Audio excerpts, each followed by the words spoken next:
جب ماہ سیام رمضان المبارک جلوہ گر ہوتا ہے، جنت کے 8 دروازے کھول دیے جاتے ہیں، جہنم کے دروازے بند کر دیے جاتے ہیں اور شیاطین جکڑ دیے جاتے ہیں۔ اللہ جل شانہ اس موسم رحمت میں خاص عنایات اپنے بندوں پہ فرماتا ہے۔ ایک نفل ادا کرنے سے فرض ادا کرنے کا ثواب ملتا ہے اور ایک فرض ادا کرنے سے 70 فرائض ادا کرنے کا ثواب ملتا ہے۔ اسی طرح راہ خدا میں 1 روپیہ دو گے تو 70 روپے خرچ کرنے کا ثواب ملے گا۔ اسی طرح باقی نیکیاں بھی جتنی بھی ہم کرتے ہیں، وہ ایک نیکی کریں گے تو 70 گنا اجر ماہ سیام میں ہمیں نصیب ہوتا ہے۔ اس لیے اہل ایمان کا یہ طریقہ ہے کہ وہ اس مہینے میں کثرت کے ساتھ تلاوت کرتے ہیں، کیونکہ ایک مرتبہ اگر قرآن مجید پڑھ لیا تو 70 مرتبہ قرآن مجید پڑھنے کا ثواب نصیب ہوا۔ ماہ سیام میں چونکہ شیطان بندھا ہوا ہوتا ہے، تو ہم اپنے آپ کو نیکی کی طرف اگر لانا چاہیں تو اتنی رکاوٹیں نہیں ہوتی جتنی عام دنوں میں ہوتی ہیں، لیکن اس کے باوجود بہت سارے لوگ ہیں جو رات کو بڑا پکا ارادہ کر کے سوتے ہیں کہ میں صبح وقت پہ اٹھوں گا اور نوافل بھی پڑھوں گا اور نماز بھی ادا کروں گا، لیکن جب صبح ہوتی ہے تو انہیں یا تو جاگ نہیں آتی یا نیند سے بیدار ہو جاتے ہیں، بستر سے اٹھا نہیں جاتا۔ جبکہ وہی شخص انہوں نے صبح سبزی منڈی جانا ہو تو چھلانگ لگا کے اٹھتے ہیں اور سبزی منڈی پہنچتے بھی ہیں۔ سستی طبیعت کا کسل نہیں ہوتا۔ عمومی طور پہ ہم اپنے آپ کو بیمار تصور کر لیتے ہیں اور سستی اور کسل کا نام دے کر کے، بہانہ دے کر کے ہم کہتے ہیں کہ بس کیا کریں، ہم کو ارادہ کرتے ہیں روز لیکن ہم سے اٹھا نہیں جاتا، بس طبیعت اس طرح کی ہے، کسل ہے، سستی ہے۔ یہ بات ذہن میں رکھیے گا کہ ارادہ کرنے کے باوجود بھی صبح جب ہم اٹھ نہیں پاتے یا کوئی بھی نیکی کا کام ہم کرنے کا ارادہ کرتے ہیں تو ارادہ کرنے کے باوجود ارادہ ہی رہ جاتا ہے، ہم کر نہیں پاتے، تو اس کا سبب یہ ہوتا ہے کہ بہت سارے ہم گناہ کر چکے ہیں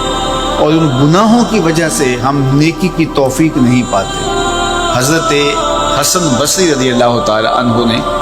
یہی وجہ اس کی بیان فرمائی ہے، تو اس کا بہترین طریقہ یہ ہے کہ توبہ کی جائے اور توبہ بھی سچے دل سے کی جائے، رو رو کے اللہ سے گناہوں کی معافی مانگی جائے، اور سچے دل سے جب توبہ کی جائے تو پھر سارے گناہ نہ صرف مٹا دیے جاتے ہیں بلکہ ان کو بدل کے نیکیوں میں تبدیل کر دیا جاتا ہے۔ تو ماہ سیام کے اندر پختہ عزم کریں اور اس عزم کو عمل کی شکل دینے کے لیے سچی توبہ کریں کہ ہمارا یہ رمضان اس طرح سے گزرے، یہ مہینہ اس طرح سے بسر ہو کہ ہم اس مہینے میں اللہ تعالیٰ کی قربت حاصل کر لیں، ہم گناہوں سے پاک ہو جائیں اور ہم جو ثمرات ہیں، جو فوائد ہیں اس مہینے کے، وہ ہم سمیٹ سکیں۔ تو یہ وہ مہینہ ہے جس کے انتظار میں میرے اور آپ کے آقا و مولا اپنی آنکھیں لگائے ہوتے تھے اور دن گن گن کے وقت گزارتے تھے کہ ماہ سیام آ رہا ہے۔ تو اس مہینے کا عزت کے ساتھ، تکریم کے ساتھ، اعزاز کے ساتھ استقبال کرو اور اس کو پلکوں پہ بٹھاؤ، اس کو دل پہ بٹھاؤ۔ اس مہینے کی تکریم یہ ہے کہ اس میں ہر برا کام چھوڑ دیا جائے۔ اگر کوئی شخص برا کام نہیں چھوڑتا اور روزے رکھتا ہے تو میرے اور آپ کے آقا و مولا کا ایک فرمان سن لیجئے، من لم یدع قول الزور والعمل بہ فلیس للہ حاجۃ فی ان یدع طعامہ و شرابہ۔ فرمایا کہ جو جھوٹ اور برے کام نہیں چھوڑتا، اس کے بھوکا اور پیاسا رہنے کی اللہ کو کوئی ضرورت نہیں ہے۔ تو روزہ خوراک بچاؤ مہم نہیں ہے جو چلائی جاتی ہے، بلکہ یہ تزکیہ نفس کا موسم ہے، باطن کی صفائی کا موسم ہے، اور باطن کی صفائی نہیں ہوتی جب تک ہم کوشش کریں۔ آپ کے بدن پہ بہت ساری میل چڑھی ہوئی ہے اور جمی ہوئی ہے بدن کے ایک ایک عضو پہ میل، تو آپ پانی میں چھلانگ لگا کے باہر بھی آ جاتے ہیں تو میل نہیں اترتی، چلو کچھ نہ کچھ فرق تو ضرور پڑ جاتا ہے، لیکن میل نہیں اترے گی۔ میل کب اترے گی؟ جب آپ اپنے بدن کو مل مل کے اس کے اوپر صابن لگا کر کے اچھی طرح سے اس کو جب اتاریں گے محنت کوشش سے، تو پھر آپ کا بدن مہک جائے گا، ہلکا پھلکا ہو جائے گا، میل اتر جائے گی۔ یہ موسم رحمت ہے، اللہ کی رحمتوں کا می برسے گا، اس سے کچھ نہ کچھ فائدہ تو ہوگا ہی، لیکن حقیقی فائدہ وہی حاصل کرے گا جو اپنے گناہوں کو مل مل کے دھوئے گا اور اپنے آپ کو صاف کرنے کی کوشش کرے گا۔ تو اپنے من کے میل اتارنے ہیں، اپنے باطن کے میل اتارنے ہیں، اپنے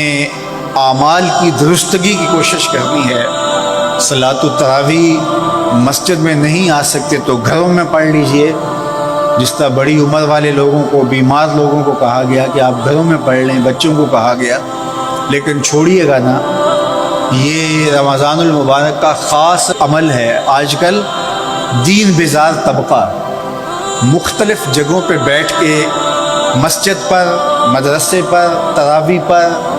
ان چیزوں پر تبصرہ کر رہا ہے اور اتنا ہلکا ثابت کرنا چاہ رہا ہے ان امور کو جس طرح یہ چیزیں ہوتی کچھ نہیں ہیں، جبکہ ماہ سیام کے قیام پر میرے اور آپ کے آقا مولا نے بشارت دیتے ہوئے فرمایا، من قام رمضان ایمانا و احتسابا غفر لہ ما تقدم من ذنبہ، جس نے رمضان المبارک کی راتوں میں قیام کیا ایمان اور محاسبہ نفس کے ساتھ، اللہ اس کے پچھلے سارے گناہ معاف فرما دیتے ہیں۔ یہ بہت بڑی دولت ہے، تو اس دولت کو ضرور سمیٹیے گا، ضرور حاصل کیجئے گا، من کی ستھرائی، عفت اور پاکیزگی کا سامان کیجئے گا۔ اللہ آپ سب کو اپنی امان میں، اپنی حفاظتوں کے حصار میں رکھے۔